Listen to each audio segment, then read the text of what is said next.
Vía Pública.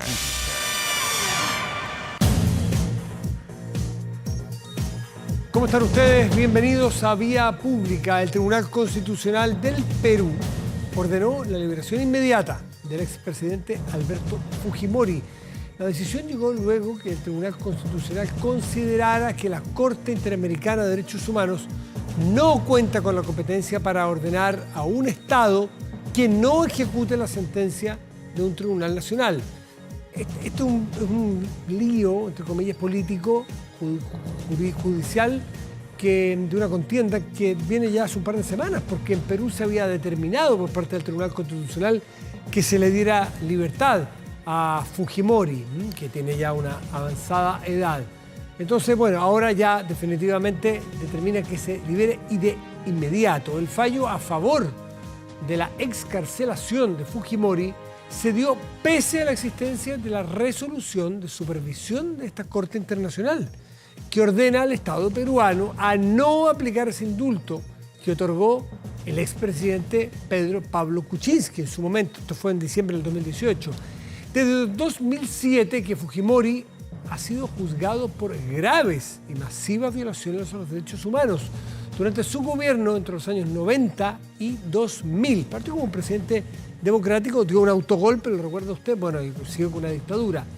El expresidente y exdictador está condenado a 25 años de cárcel más otros 7 años por delitos contra la administración pública.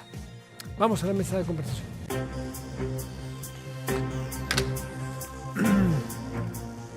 Y como cada semana presentamos a nuestros panelistas para revisar y discutir un poco la actualidad en política. Nos acompañan hoy Rodrigo Arellano, vicedecano de la Facultad de Gobierno de la UDD. Rodrigo, buenas noches. Gracias. Buenas noches, Matías. ¿Qué tal?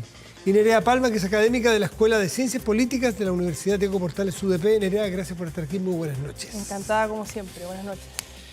El caso Convenios va y vuelve. Es como un comercial de la radio que habla sobre algunos remedios gástricos, que va y vuelve, va y vuelve. Bueno, esto es un mal momento, ¿no?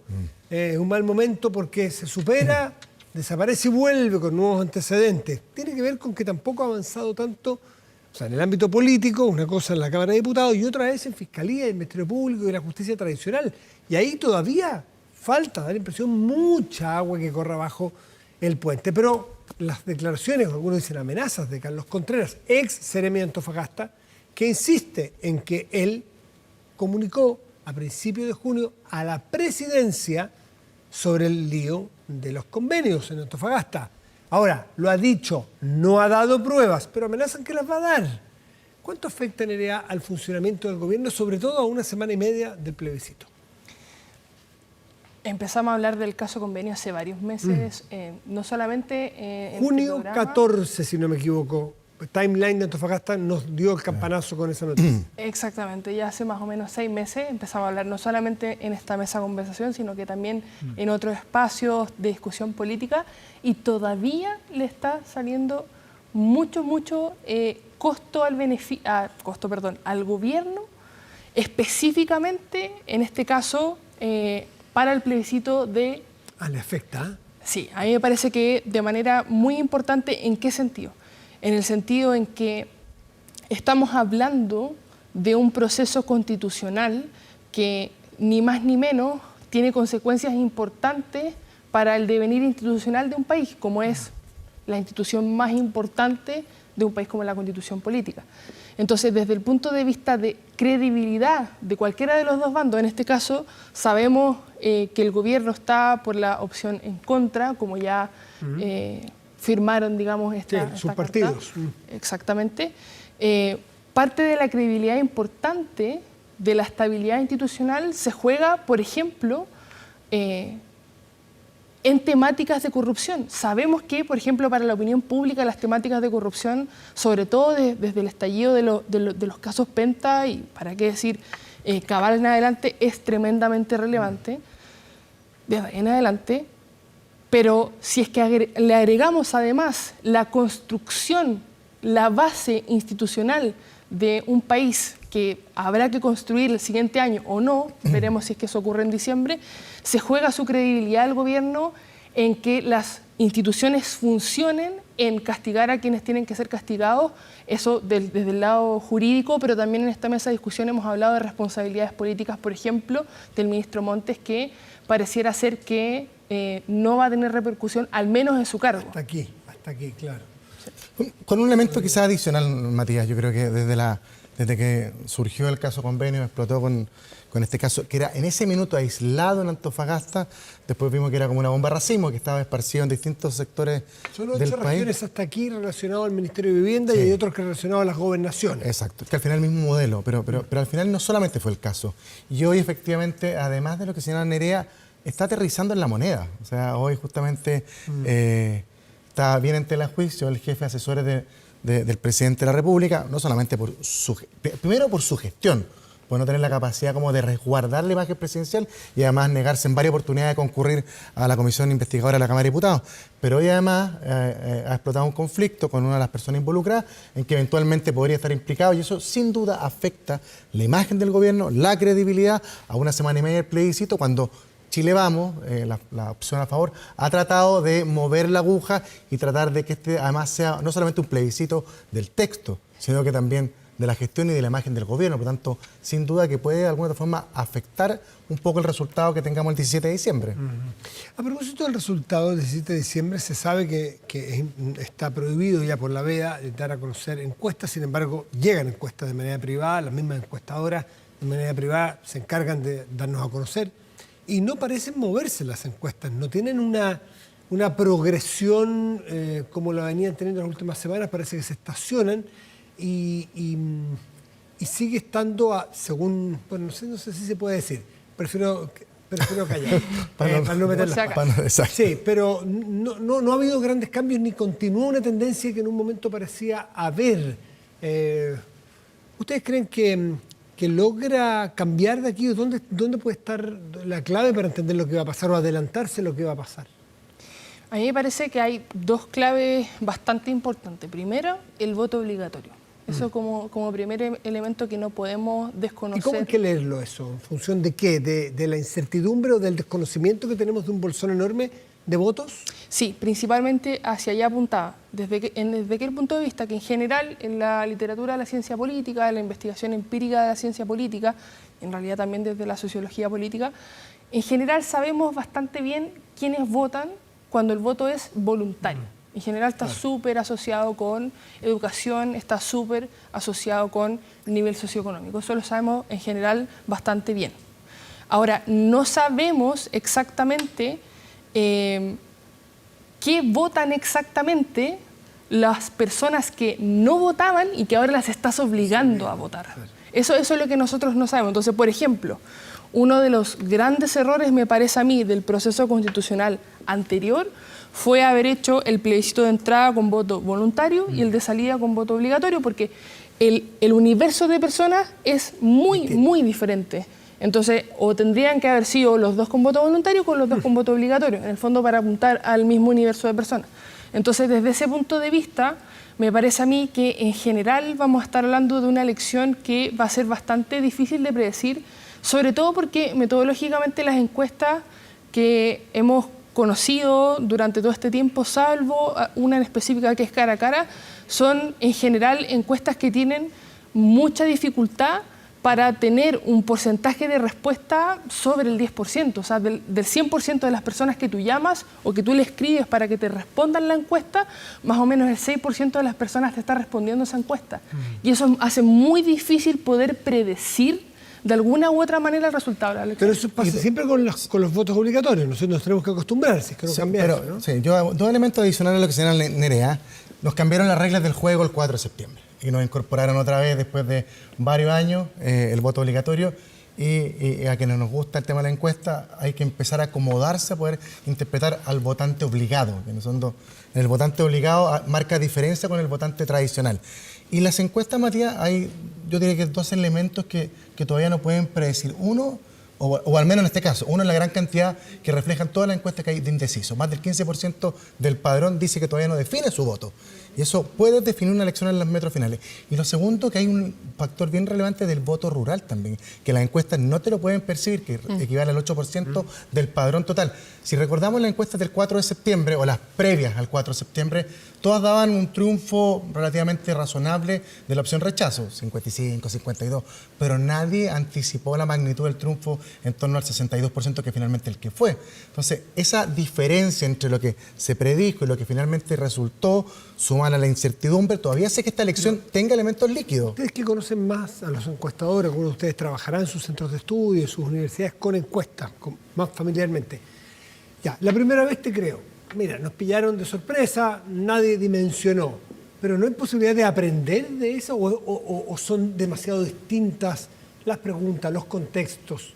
¿Hay algo que aprender del 4 de septiembre para que este 17 de diciembre podamos predecir un poco más o no? ¿Qué le dicen los expertos de ustedes? ¿Nerea? Bueno, lo que sucede es que si es que diéramos en el clavo realmente para responder esa pregunta, en el fondo, de alguna u otra manera, la encuestadora ganaría la lotería, porque lo que vemos en perspectiva comparada es que las encuestas están teniendo dificultades no solamente en Chile, sino que en el mundo. Por ejemplo, miremos el caso de Argentina, como recientemente... No la chuntaron nunca. No la chuntaron ni en nunca. las PASO, ni en la primera, ni en la segunda. Exacto. Y así podemos citar otros ejemplos también a nivel global, no solamente América Latina. Entonces, en general, las encuestas están teniendo dificultades para poder predecir los resultados. Y mi apreciación, mi hipótesis es que está muy relacionado con lo que estoy diciendo, que en general a quienes nosotros estamos encuestando, metodológicamente no son las mismas personas que están votando por la tasa de respuesta. Esa es Y al final, Matías, de verdad, hay un porcentaje bien relevante, sobre todo en elecciones que son binarias, en que la decisión del votante se toma muy en los últimos días, la última semana. 18% en promedio de todas las encuestas que yo he visto todavía no define el voto. Y eso puede ser relevante en el voto final. Todo esto está en el contexto de lo impredecible, de lo difícil de adelantarse. Pero hay otra categoría que aquí es nueva, según uno le escucha a los expertos, que es la categoría no de lo impredecible, sino de lo insondable. Y me refiero particularmente al eventual error que pueda tener el votante A o B, que quiso votar A, pero votó B. Y que quiso votar B, pero terminó votando A. No porque seamos lesos, es porque es confuso el mensaje. Claro, porque alguien que votó apruebo la primera vez, ahora tendría que votar en contra y viceversa. Y si quieren, como los plebiscitos suelen decir los expertos, que son castigos muchas veces, se plebiscitan a los gobiernos. Si hay alguien que quisiera favorecer al gobierno porque le gusta mucho, va a ir a votar a favor, que es lo contrario de lo que uno supone que quisiera gente vinculada ideológicamente al gobierno. Y al revés, hay que quisiera castigar a este gobierno con su voto, va a ir a votar en contra, que es lo contrario. O sea, Que de hecho, es bien al revés. No sería tan extraño de pensar, porque de hecho, y quizá esta noche estoy demasiado académica para mis apreciaciones, pero lo que nos muestra en general la literatura de la política comparada a nivel empírico, no solamente en Chile, hay un artículo de Carolina Segovia del 2016, sino que a nivel, por ejemplo, Estados Unidos con Converse, es que el porcentaje de individuos en las sociedades que tienen altos conocimientos antes de las elecciones, es decir, que saben exactamente qué es lo que se está votando, es un porcentaje muy mínimo. Ya. Le asignan importancia a este error posible que cometa él o la votante al momento de ir a la urna. Pero que además es confuso, Matías, la elección. O sea, Es para confuso, alguien que va a votar en contra por razones ideológicas, dice, voy a votar en contra de este proyecto, nacido en democracia, quizás con reglas que no me gustan, puede ser un poco conservador, pero si voto en contra, me voy a quedar con la Constitución escrita en dictadura, firmada por Lagos, como tú quieras, o escrita por los 4 generales, como dijo el presidente Boric. Entonces, para ese elector es muy confuso. Para el otro elector, para el que va a votar a favor, él votó rechazo el 4 de septiembre. Entonces, y por eso... Que es mayoritariamente de derecha para que se termine la de Pinochet. Entonces, es realmente un acertijo. Por eso los últimos metros, desde este como eje que irrumpió en la campaña, que guste o no guste, que puede tener miradas diferentes, pero el que se joda buscaba un poco eso, irrumpir dentro de la campaña y marcar diferencias entre los que votaron rechazo y ahora les toca votar a favor por razones ideológicas. Y de alguna forma identificar al gobierno con la opción distinta a la que yo quiero votar. Bueno, hay otro tema que quiero que ustedes aborden que está muy, muy instalado, con mucha gravedad y transversalmente instalado en cuanto a lo preocupante que puede ser la eventual caída de ISAPRES y arrastrar a todo el sistema de salud. Me refiero a lo público, a lo privado, a los aseguradores, a los usuarios, a los médicos que están con muchos incobrables. Anoche estuvo ahí el presidente del Colegio Médico en ejercicio y dice que no es exagerado pensar de que si esto sigue avanzando sin soluciones puede llegar a un colapso la salud. Si me imaginamos lo que... Y me gustaría saber la perspectiva política de una eventual crisis de proporciones en la salud para la política. Sí, hoy día si miramos las encuestas de opinión pública, la salud aparece entre los temas más relevantes para la ciudadanía, en conjunto con, por ejemplo, la seguridad.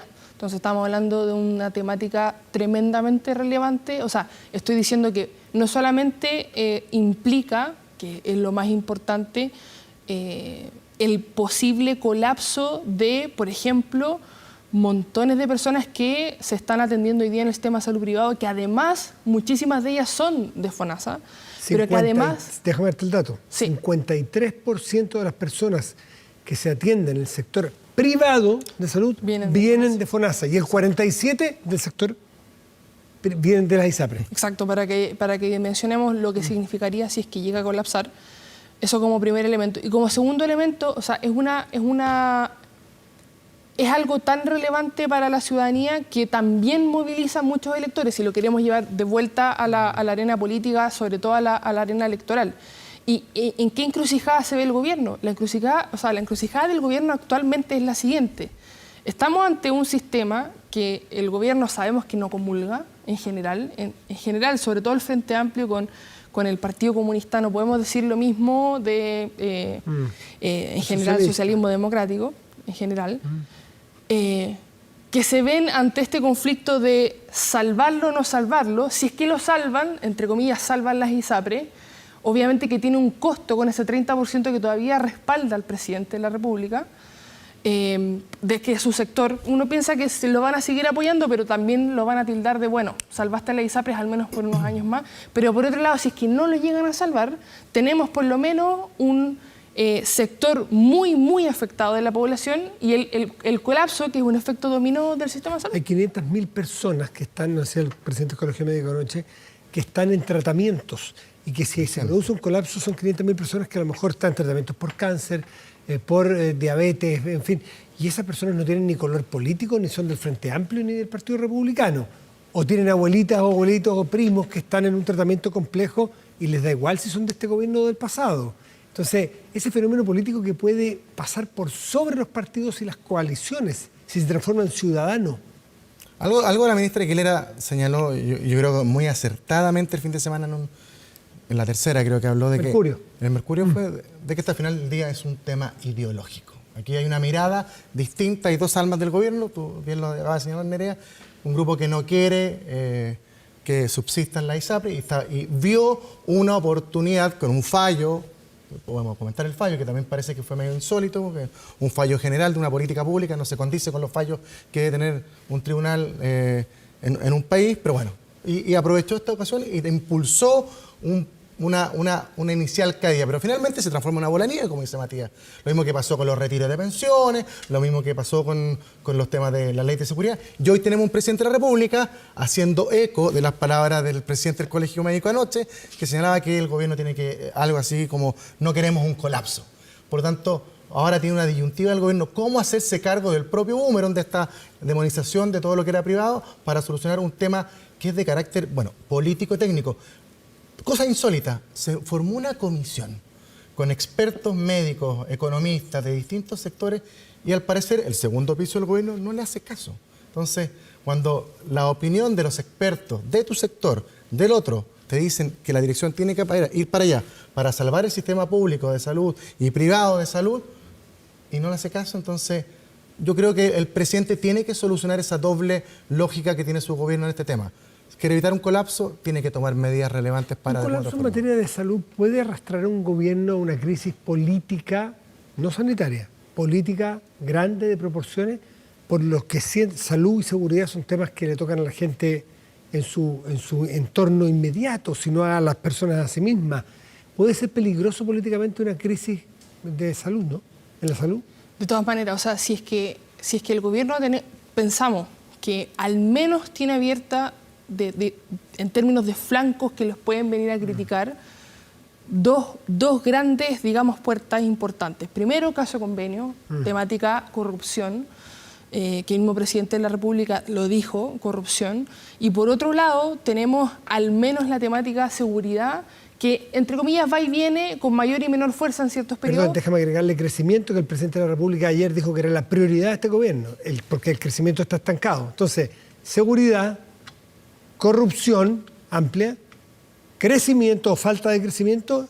Y ahora se viene, o sea, si es que más encima le agregamos salud y el gobierno deja tal como está, como dijo, por ejemplo, la ministra vocera de gobierno, que el proyecto, digamos, que al gobierno le compete con respecto a la ISAPRE ya está en el Congreso y por lo tanto le entrega toda la responsabilidad al Congreso con respecto a qué va a pasar con la ISAPRE y se le abre la puerta más encima del el posible colapso del sistema de salud. O sea, estamos con demasiado frente como para que el gobierno se siga preocupando de otras temáticas como, por ejemplo, la condonación al CAE, que es otra arista que intentó abrir el gobierno. Quiero decir que fuimos un poco miopes en no meter en todos estos sistemas o frentes que están abiertos, con seguridad, crecimiento, eventualmente salud, corrupción.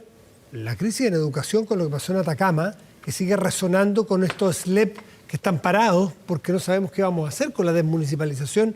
Es un tema no menor. Miren los resultados, vamos a hablar pronto de los resultados de Chile en las pruebas internacionales. Entonces, no hay peor política pública que la que afecte el día a día de las personas. Cuando una política pública mal aplicada afecta la convivencia, tus hábitos diarios, seguridad, afecta la salud diario. O si le preguntemos al presidente Piñera qué significó aumentar el precio del transporte público en 30 pesos antes del estallido. Era día a día que se iba sintiendo una carga adicional en los bolsillos de los chilenos. No hay peor política pública o carga para un gobierno que equivocarse en aquellas que afectan el diario vivir de las personas. Por lo tanto, la salud, sin duda, puede ser un boomerang gigante. La educación, que es algo de lo más relevante en una sociedad, se ve en el mediano y largo plazo.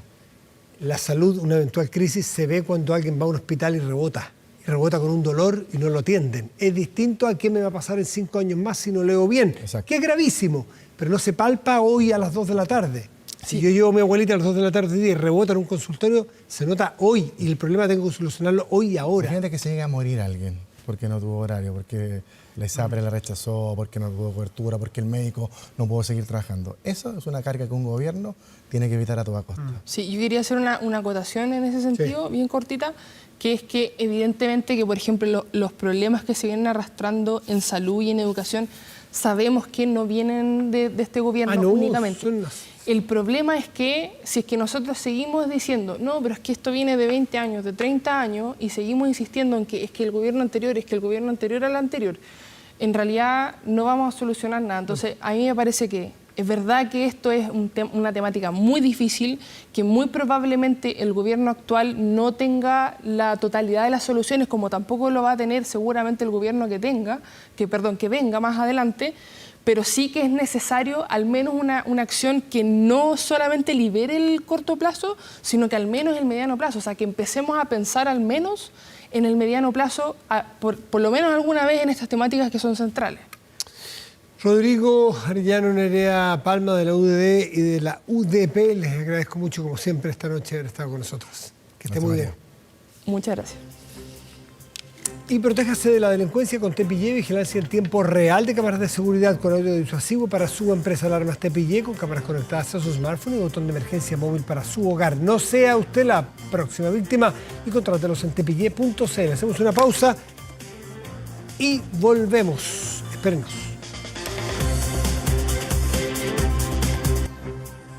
Porque una gran persona necesita una gran camioneta, súbete junto a tu familia a Jack T8, equipada con cómodas cabinas en su interior, aire acondicionado, volante regulable a tu altura, Apple Car, Android Auto.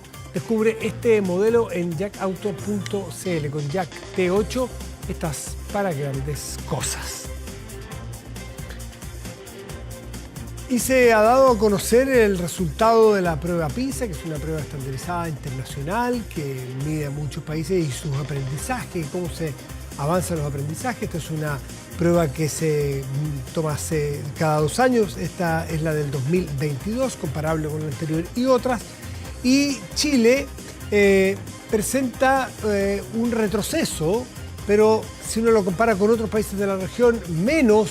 Bueno, pero aquí hay que ver con qué se compara uno para ver la evolución, cuánto afectó la pandemia, y en fin, son cosas que tenemos que evaluar. Y por eso hemos convidado a Xavier Bani, que es investigador del CEA de la Universidad de Chile, magíster en política educativa. Xavier, muchas gracias por estar aquí, muy buenas noches. Gracias por la invitación, Matías, buenas noches. ¿Cuál sería el titular para ti de estas cifras del PISA que Chile participó, naturalmente? Lo primero es que la predicción de las instituciones mundiales, el Banco Mundial y de muchos, era que íbamos a tener un retroceso gigante a propósito del efecto de la pandemia. Era como que íbamos a tener 1 año y medio de retroceso en los resultados, en resultados como este en PISA. Y la verdad es que esa situación no se dio. Los resultados de Chile no tienen un retroceso. De verdad lo que hay es un estancamiento. Es la diferencia entre el 2018 y el 2022. Los resultados son más o menos similares. ¿Por qué algunos dicen que retrocedimos como 14 años? Porque es distinto cuando uno lo ve al corto plazo y al largo plazo. Es como cuando uno ve al corto plazo entre el 2018 y el 2022, fotos parecidas. Más o menos parecido. Puntos más, puntos menos, no hay diferencias estadísticamente significativas.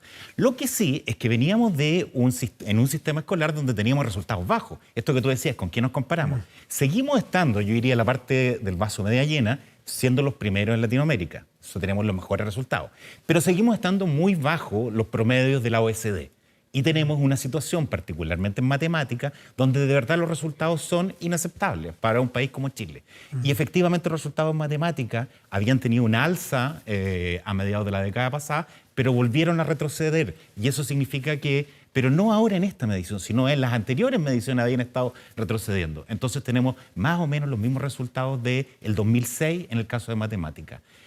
Pero en el caso de lectura y ciencia se da una situación distinta, donde no tenemos eso de que no han habido ningún avance. Entonces, esto que tú decías, lo primero es el efecto de la pandemia. Parece que las escuelas lograron el año 2022, que volvieron a clase, recuperar esas brechas de aprendizaje que se habían generado en la pandemia. ¿Cómo? ¿Por qué? Todavía no sabemos.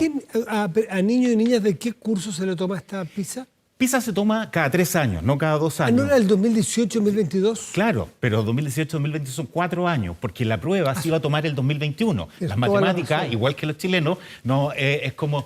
entonces se iba a tomar el año pasado, pero dado la pandemia, efectivamente se atrasó 1 año, la prueba se tomó el 2000. Es cada 3 años. Perfecto. La prueba, y se toma a estudiantes... Disculpa el error, tienes toda la razón. No.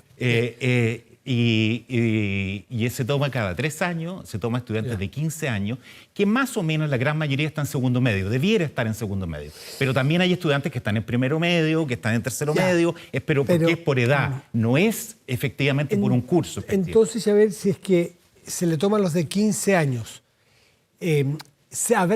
¿Estará bien medido el efecto pandemia? ¿No será que aquellos niños que estaban empezando a leer primero y segundo básico, vamos a ver el efecto pandemia para la PISA en, 8, 10 años más cuando tengan los 15? Pero estos resultados son también consistentes porque con los niños de 15 o niñas de 15, las cosas básicas, las operaciones, a leer, a escribir, más o menos el aprendizaje ya está. El resto es consolidar, mejorar, pulir a los 15 años, ¿o no?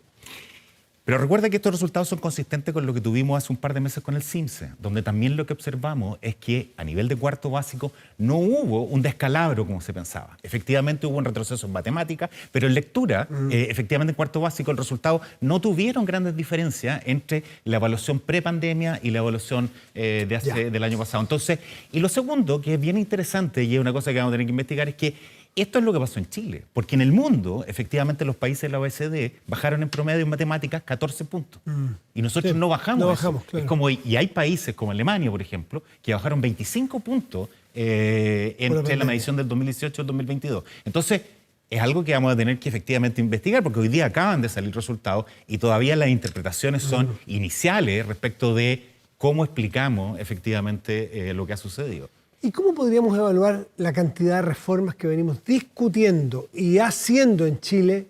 Y vamos desde el 2006, 2011, como quieras, donde la educación fue el tema central de cientos de debates. Aquí mismo, en todas partes se discutía, se debatía de cosas muy sofisticadas, muy técnicas, muy políticas, muy ideologizadas. Hubo grandes reformas, desde gratuidad, desde los copagos, desde las particulares subvencionadas, desde el lucro. ¿Y eso afectó el resultado? No lo sabemos, pero lo que sí sabemos es que, porque no podemos hoy día, el día 1, poder saber efectivamente los resultados. Esta prueba no está pensada para medir efectivamente el impacto de esa reforma. Y esas reformas son relativamente, sobre todo las más estructurales, han sido relativamente recientes y en educación, como tú bien sabes, sí, los efectos no son a corto plazo, no son al año siguiente los efectos que tú tienes. Entonces lo de la pandemia tampoco lo debemos esperar como efecto al corto plazo. Está bien, pero el efecto de la pandemia sí, porque efectivamente era algo que tuvimos durante mucho tiempo, no presencialidad, con clases híbridas, era una situación distinta. Pero lo que sí es que lo que podemos decir es que no tuvimos una baja significativa en los resultados. Pero eso no significa que tenemos que destapar la champaña y estar alegres, porque nosotros veníamos con una situación, efectivamente, de unos resultados que no eran los que esperábamos ni los que deseamos. Entonces, de verdad tenemos una fuerte crisis en matemáticas y es algo que debiera ser la primera prioridad o una de las primeras prioridades en educación, porque en matemáticas es algo que de verdad venimos desde hace más de una década cojeando, como tú dices, cojeando, no levantando. Tuvimos un pequeño aumento, como yo comenté recién, en algunas mediciones, pero de verdad es un tema que tenemos efectivamente un déficit muy grande. Xavier, ¿qué le dices tú a aquellos analistas y expertos que hace buen rato vienen advirtiéndonos que gastamos mucha energía en discusiones estructurales, de quién es el dueño del colegio, y hablábamos poco de lo que ocurría dentro de la sala de clase? Y cada cierto tiempo alguien decía, un experto, ojo, atendamos lo que pasa en la sala de clase, atendamos al profesorado, atendamos a los alumnos, a cómo estamos enseñando, más que voucher sí, subvención no, lucro sí, lucro no. ¿Le da algo de razón el que no mejoremos realmente en las materias y tenemos un descuido en las salas de clase? Yo lo pondría de otra manera. Yo creo que ambas cosas son relevantes y efectivamente tenemos un desafío de cómo mejorar las capacidades de nuestros docentes y nuestros directivos. Y eso efectivamente ha tenido un esfuerzo probablemente menor al que se requiere. ¿Y no debió ser antes uno que lo otro? ¿O está bien el orden de tu juicio? Yo creo que las dos cosas debieran haber sido al mismo tiempo, no es una o lo otro. ¿Por qué? ¿Por qué son las dos cosas al mismo tiempo? Porque también cuando uno piensa, es como tú tienes lo que sabemos, cuando tiene un buen profesor, pero tú lo llevas a una escuela que tiene una mala infraestructura, donde hay un mal clima, donde no tiene recursos, aunque haya sido en otro colegio un tremendo profesor y haya tenido unos tremendos recursos, en ese otro colegio no va a tener un buen desempeño, porque no va a estar motivado, porque no va a tener los recursos necesarios, etc. Entonces, o las cosas estructurales, o las condiciones, o las capacidades, son ambas cosas las que requiere. Efectivamente, una vez ya hechas estas reformas más estructurales, que esperamos y efectivamente han dado fruto, porque si uno mira, por ejemplo, la carrera docente, que salió la evaluación inicial de la carrera docente, la lanzaron hace unos días atrás, una semana atrás. Y lo que muestra es que los profesores efectivamente sienten que por primera vez en muchos años efectivamente han sido reconocidos, significados, los ha motivado, etcétera. Pero también muestra que hay otras cosas, como por ejemplo las estrategias de desarrollo de capacidades más permanentes, más sistemáticas, que efectivamente se han venido quedando atrás. Han tenido menos implementación, menos esfuerzo. Y la pérdida de la autoridad de los profesores, que hemos visto, no sé, muchas veces en videos que son agredidos los profesores. Vemos también la captura de algunos sectores, vimos lo de Atacama recién, que fue para llorar a mares, la captura del Colegio de Profesores, que toma de rehén a 30.000 niños durante cerca de 80 días y no les permite tener clase. ¿La sociedad no reacciona con la misma fuerza que reaccionó ante otras cosas antes? Yo creo que hubo una importante reacción a propósito de las Atacama. Después de 54 días no vimos noticias. Sí, pero... Perdón, si tú no sé, tú tienes hijos, yo tengo. Yo creo tengo dos en el colegio también. Te aseguro que los dos reaccionamos antes del día 54. Si están sin clases. Por supuesto que sí.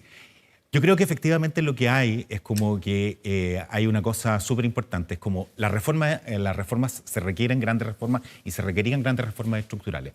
Pero una parte es aprobarla tener los recursos para hacerla y otra cosa es la implementación. Y tanto más difícil que lograr aprobarla es efectivamente implementarla. Porque hay que implementarla en 10.000 escuelas, en 5.000 jardines, etcétera, en un número muy grande con muchos actores institucionales. Y en eso, en la implementación de la reforma, particularmente en la educación pública, efectivamente la gestión de la implementación de esa reforma no ha sido todo lo que quisiéramos. Y lo que tú tienes en lo otro es que también lo que nos pasa bastante en educación es que llega un nuevo gobierno y empieza como que si todo fuera de nuevo. Y es como, dale. Hoy escuchaba en un debate también en la radio a expertos que decían algo que era interesante, que así como te dije, partimos por lo estructural y la cáscara y lo regulatorio, la propiedad, los subsidios, y atendimos poco la sala de clase. Te quiero hacer otra pregunta que también puede ser una u otra. ¿No dedicamos demasiada energía y recursos a la educación universitaria y descuidamos la educación básica o escolar? Bueno, siempre es una pregunta políticamente compleja esa, ¿no? De eso se trata. Lo que yo creo es que el esfuerzo que estamos haciendo para recuperar, para poder avanzar después de esta pandemia que ha tenido estos efectos, efectivamente creo que el esfuerzo en términos financieros y de esfuerzo de foco ha sido insuficiente en los últimos años. Creo que se requeriría un esfuerzo. ¿Cuánto vale cuánto gasta Chile en gratuidad universitaria todos insuficiente los años? En educación escolar. En escolar. Por eso, pero aquí en universitaria sí hemos sido generosos. No sé si hemos dedicado, porque todavía no sé si hemos dedicado demasiados recursos en educación superior o no, pero lo que sí te puedo decir es que en el mundo escolar, para reactivar, el plan de reactivación, que está bien orientado a mi gusto, tiene una acogida que tiene que ver con que se requiere algo mucho más potente. Se requiere algo que tenga mucho más recursos. Y en eso estoy de acuerdo que nuestro esfuerzo todavía ha sido muy insuficiente respecto de la recuperación de aprendizaje en el sistema escolar y en la educación parvularia. No dejemos atrás la educación parvularia, que fue muy afectada también por la pandemia.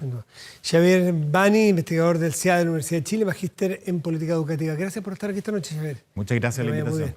Adiós. Hacemos una pausa y ya volvemos. Espérenos.